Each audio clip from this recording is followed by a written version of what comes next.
참 예수님, 안녕하세요. 주거니 받거니 성경 통독 시간입니다. 잠시 침묵 가운데 우리 각자가 잡은 대지양과 소지양을 두고 기도합시다. 성부와 성자와 성령의 이름으로 아멘. 사무엘 하권 16장 1절 이하의 말씀입니다. 다윗이 산 꼭대기에서 조금 더 갔을 때 마침 무피보셋의 종 치바가 안장 얹은 나귀 한 쌍에 빵 200덩이와 건포도 100뭉치와 여름과일 100개와 포도주 한 부대를 싣고 그에게 마주왔다.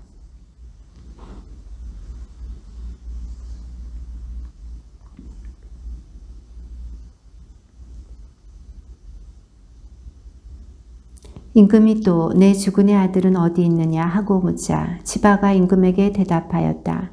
지금 그분은 예루살렘에 머물러 있습니다. 오늘에야 이스라엘 집안이 내 아버지의 나라를 나에게 돌려줄 것이다 하고 생각하였기 때문입니다.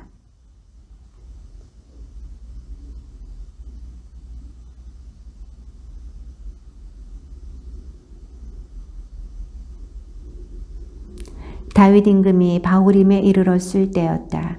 사울 집안의 친척 가운데 한 사람이 그곳에서 나왔는데 그의 이름은 게라의 아들 시므이였다. 그는 나오면서 저주를 퍼부었다.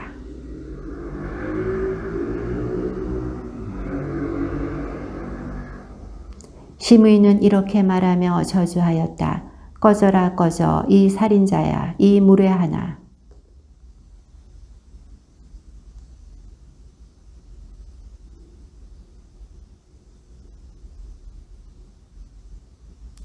그때 추루야의 아들 아비사이가 임금에게 말하였다.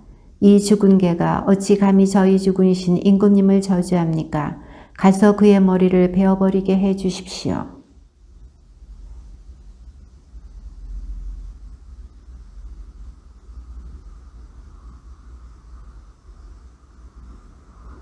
그러면서 다윗이 아비사이와 모든 신하에게 일렀다. 내 뱃속에서 나온 자식도 내 목숨을 노리는데 하물며 이 베냐민 사람이야 오죽하겠소. 주님께서 그에게 명령하신 것이니 저주하게 내버려 두시오.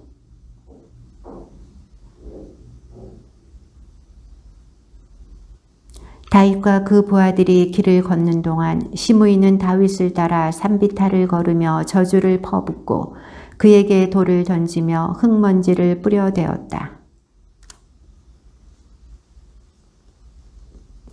압살롬과 이스라엘 온 백성이 예루살렘에 들어왔는데 아히토펠도 압살롬과 함께 있었다. 압살롬이 후사에게 물었다. 이것이 그대의 벗에 대한 충성이요. 그대는 어찌하여 벗을 따라가지 않았소?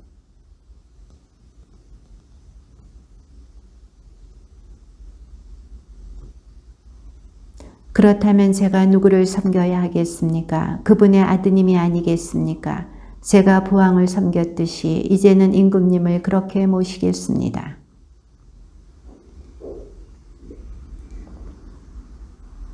아히토펠이 압살롬에게 말하였다. 부왕이 궁을 지키라고 남겨놓은 그분의 후궁들에게 드십시오. 임금님께서 부왕에게 미움받을 일을 한 것을 온 이스라엘이 듣게 되면 임금님을 따르는 모든 이가 손에 힘을 얻을 것입니다.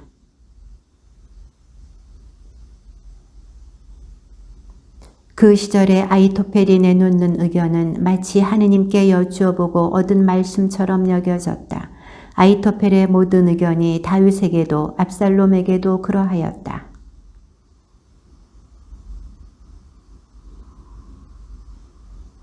그가 지쳐 손에 힘이 빠졌을 때 그를 덮쳐 놀라게 하면 그를 따르는 온 백성이 도망칠 것입니다. 그때 제가 임금을 쳐 죽이겠습니다.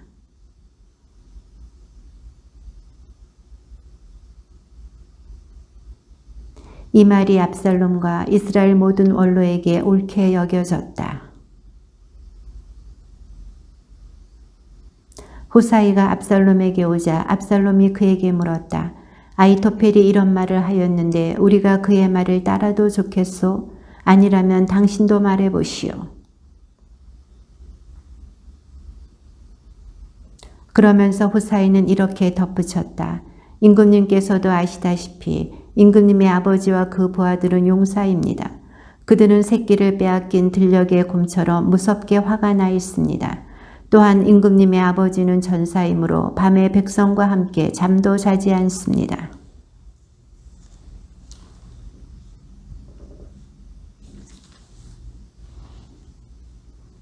그렇게 되면 사자처럼 담력이 센 용사라도 완전히 맥이 풀릴 것입니다. 온 이스라엘은 임금님의 아버지가 장사이고 그분을 따르는 사람들도 용사라는 것을 알고 있습니다.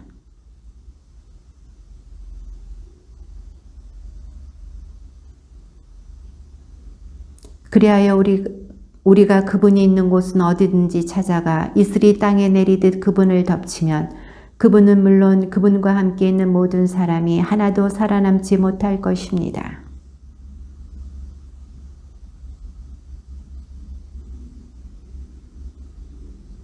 그러자 압살롬과 온 이스라엘 사람이 아히토펠의 의견보다 에렉 사람 후사의 의견이 더 좋다 하고 말하였다. 이는 주님께서 압살롬에게 재앙을 끌어들이시려고 아히토펠의 그 좋은 의견을 좌절시키셨기 때문이다.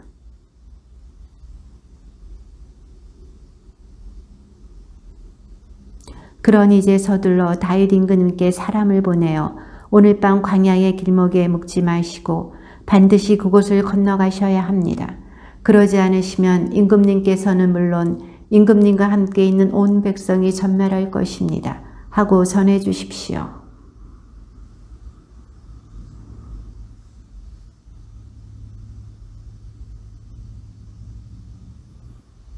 그러나 젊은이 하나가 그들을 보고 압살롬에게 일러 바쳤다.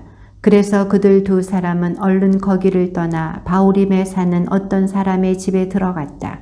마침 그 집에는 우물이 있어서 그들은 그리로 내려갔다.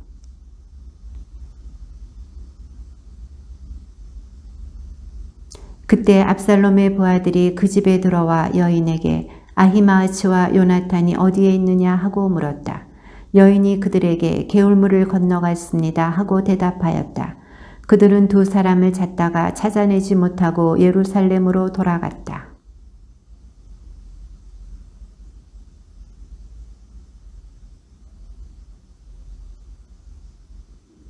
다윗은 자기를 따르는 온 백성과 더불어 일어나 요르단을 건넜는데 아침이 밝기까지 요르단을 건너지 못한 사람은 하나도 없었다.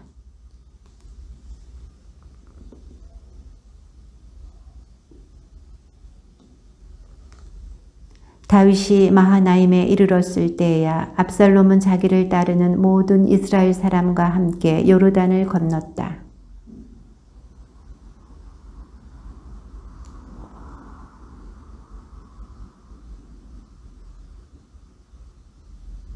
이스라엘 백성과 압살롬은 기럇 땅에 진을 쳤다.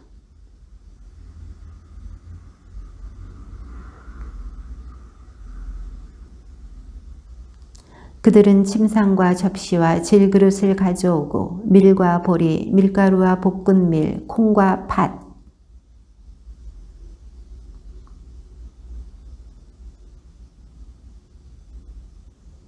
다윗은 함께 있는 군사들을 사열하고 그들 위에 천인대장과 백인대장들을 세웠다.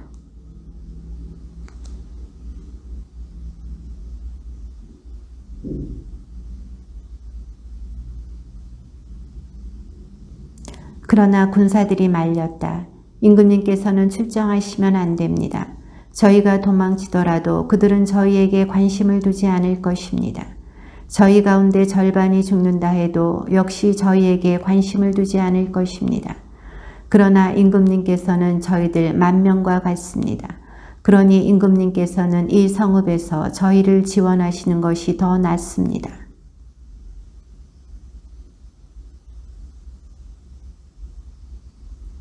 임금이 요압과 아비사이와 이타이에게 분부하였다.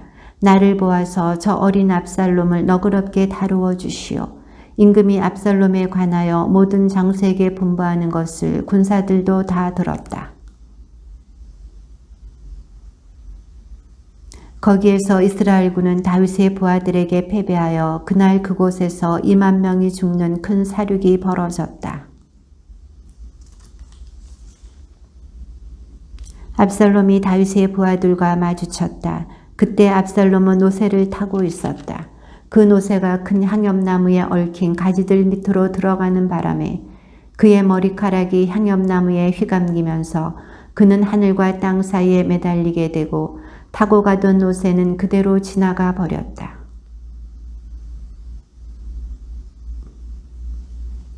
요압이 소식을 전해준 그 사람에게 말하였다.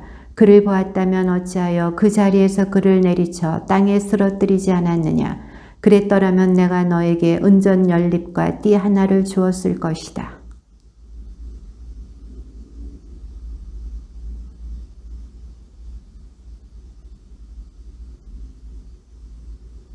제가 만일 목숨을 내걸고 배신 행위를 했다 하더라도 임금님께는 아무것도 숨길 수 없으니 장군님께서는 저에게 등을 돌리셨을 것입니다.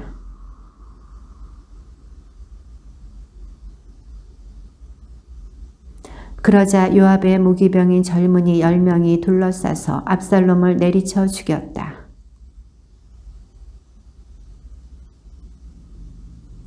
그들은 압살롬을 들어다가 숲속 큰 구덩이에 던져놓고 그 위에 커다란 돌무덤을 쌓았다. 이스라엘인들은 저마다 제 집으로 도망쳤다.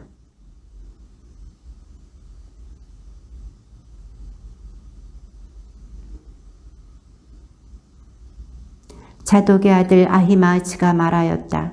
임금님께 달려가 주님께서 원수들의 손에서 임금님을 건져주셨다는 기쁜 소식을 전하게 해 주십시오.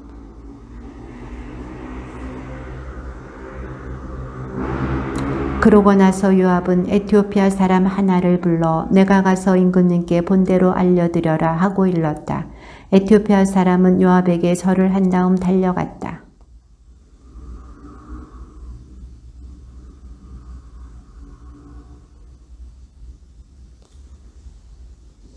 무슨 일이 일어나도 좋으니 달려가게 해주십시오. 그러자 요압은 그에게 달려가라 하고 허락하였다.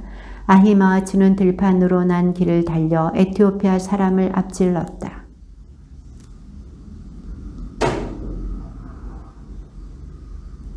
바스군이 소리쳐 이를 임금에게 알리자 임금은 그가 혼자라면 기쁜 소식을 가져오는 자다 하고 말하였다.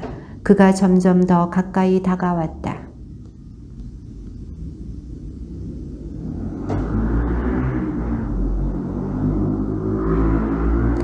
바스군이 다시 제가 보기에 앞에 달려오는 사람의 모습은 차독의 아들 아히마아츠가 달리는 모습 같습니다 하고 알리자 임금이 말하였다. 그는 좋은 사람이니 기쁜 소식을 가지고 올 것이다.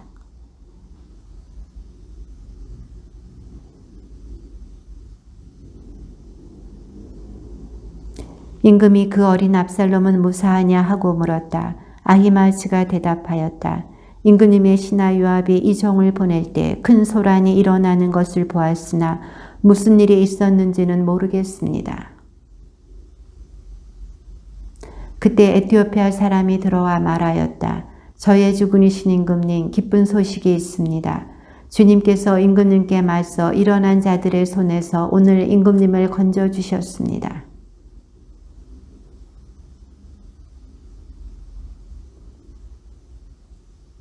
주님의 말씀입니다.